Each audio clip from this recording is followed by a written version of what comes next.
Over the endless waters of the world ocean, like a big lotus flower, there floats Mount Meru, harbouring all the creatures living in Sansara.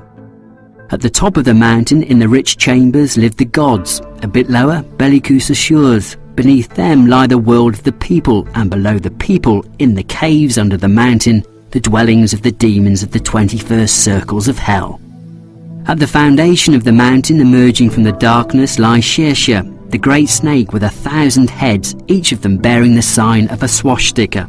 It is on the snake that Vishnu sleeps during the creation of the world, while the world rests on the numerous heads of the snake. You may have seen hundreds of worlds of the Meru Mount, no, not right now, but in your previous lives, or you may see them in one of your future reincarnations.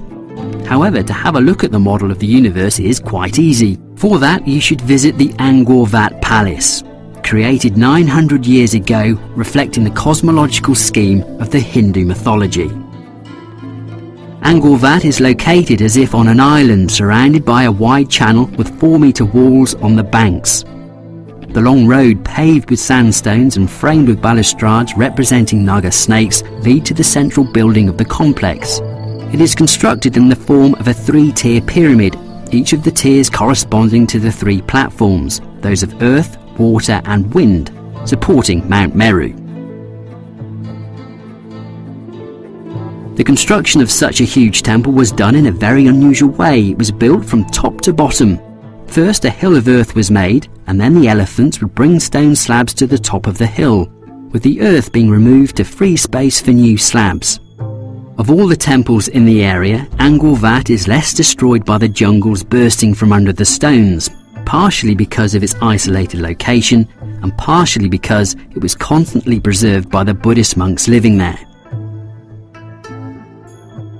The wall of the gallery surrounding the first tier of the temple is covered with bas-reliefs representing scenes from Ramayana and Mahabharata, as well as from the life of the ancient Khmers. The bas-reliefs can be in short described by the phrase of Michael Lermontov, the famous Russian poet.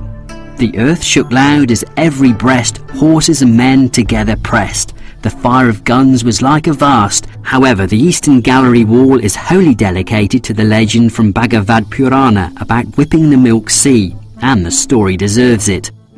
The Milk Sea was whipped for thousands of years to get the immortality nectar.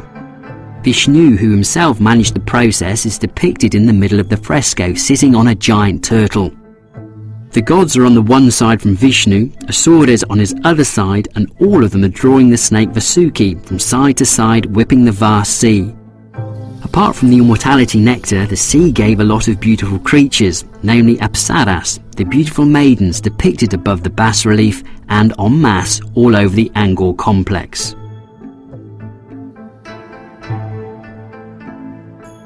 The first tier is connected with the second by way of intersecting galleries. There are 4 yards between the galleries at evidently earlier hosted pools. The first tier is connected with the second by way of intersecting galleries. There are 4 yards between the galleries at evidently earlier hosted pools. Passing along the dark galleries, we get to the central part of the temple, where earlier only King and his nearest could enter. To get there is not easy, even now, as the stairs are more than 50 degrees steep. 5 central towers represent 5 peaks of the Meru Mount. The windows of the gallery look onto the whole complex, blending. One of the visitors in love with the Angkor in her will instructed after her death to disperse her ashes on the road of Angkor Wat. Her will was fulfilled in 1936, this symbolising the powerful hold these ancient ruins have over the minds of people.